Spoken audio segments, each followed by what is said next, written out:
Bihar estate के लिए कि बिहार एस्टेट का शुरुआत कैसे करना है, सिलेबस क्या क्या होता है, कितना नंबर पासिंग मार्क होता है, उसके बारे में हम बात करेंगे। तो देखिए, मैंने बिहार एस्टेट बहुत जल्दीबाजी में दिया था क्योंकि मुझे पता ही नहीं था कि एस्टेट होता क्या है और क्या सिलेबस है, कैसे होता है, कुछ भी नहीं पता था।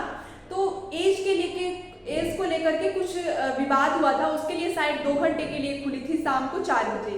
तो मेरा फॉर्म फिल हुआ था 2 सितंबर को और मेरा एग्जाम था 11 सितंबर को और मेरा सेंटर गया था गया डिस्ट्रिक्ट में। तो 2-3 दिन मुझे आने जाने में लगे, मुझे पढ़ने के लिए 4 से 5 दिन ही मिला था और उसमें में मेरा क्रैक हो गया। बहुत अच्छे मार्क्स नहीं आए थे लेकिन मुझे पासिंग मार्क मिल गया, इसलिए मैंने टीजीटी में अपीयर हुआ और मेरा TRE4 में सिलेक्शन हो गया है। तो देखिए, सबसे पहले मैं बताती हूँ कि 150 नंबर का क्वेश्चन आएगा, कोई माइनस मार्किंग नहीं है और उसमें से आपको 75 नंबर लाने हैं, 50% लाना है, ठीक है।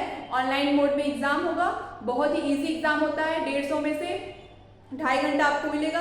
150 में से 100 नंबर आपका सब्जेक्ट आएगा। जैसे मेरा हिंदी सब्जेक्ट है तो 100 नंबर की हिंदी आएगी, किसी का साइंस है तो 100 नंबर का साइंस, किसी का संस्कृत है तो 100 नंबर का संस्कृत, इंग्लिश है तो 100 नंबर का इंग्लिश, ऐसे ही करके 100 नंबर आपका सब्जेक्ट स्पेसिफिक आएगा। और 50 नंबर में से 30 नंबर टीचिंग स्किल आएंगे। टीचिंग स्किल में बच्चों को कैसे पढ़ाना है, बच्चों कैसे सीख सकते हैं, बच्चे को कैसे सरलता से सिखाया जा सकता है, तो 30 नंबर का ये आएगा।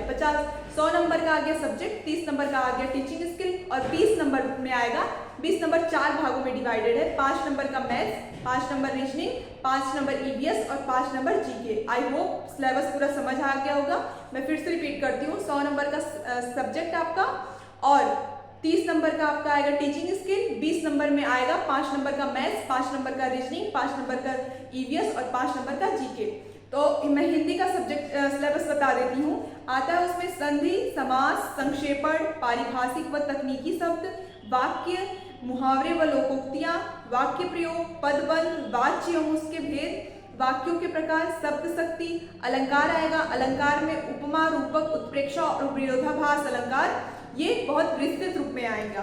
फिर छंद आएगा, प्रमुख वाणिक छंद आएंगे, काव्यों के गुण आएगा और रस आएगा। ये देखिए, इतने सिलेबस है और बहुत इजी पेपर होता है। 75 नंबर ही टारगेट करिए, 80 नंबर टारगेट करिए, 75 नंबर ही आ जाएगा आपका। हमें सिर्फ इसको पास करना है, बहुत ज़्यादा नहीं कि 150 में से 150 नंबर लाना है कि उससे हमारा सिलेक्शन होगा। हमें सिर्फ पासिंग मार्क लाने हैं, तो बहुत ज़्यादा इसमें डीपली पढ़ना नहीं है। अगर आप पढ़ें तो बहुत अच्छी बात है।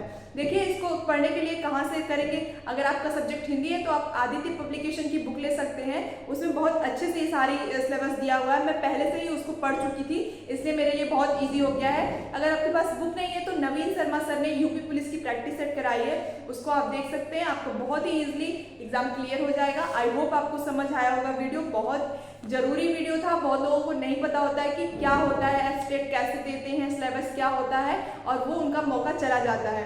देखिए, एस्टेट के बहुत अच्छा एग्जाम है। अगर आप इसको दे लेते हैं तो आप अगर एस्टेट पेपर 1 देंगे तो TGT के लिए, एस्टेट पेपर 2 देंगे तो PGT के लिए एलिजिबल हो जाएंगे। तो जूनियर के अकॉर्डिंग TGT PGT में फाइट कम है, इसलिए आपका सिलेक्शन होने का चांसेस ज़्यादा है। आई होप समझ आएगा। Thank you so much.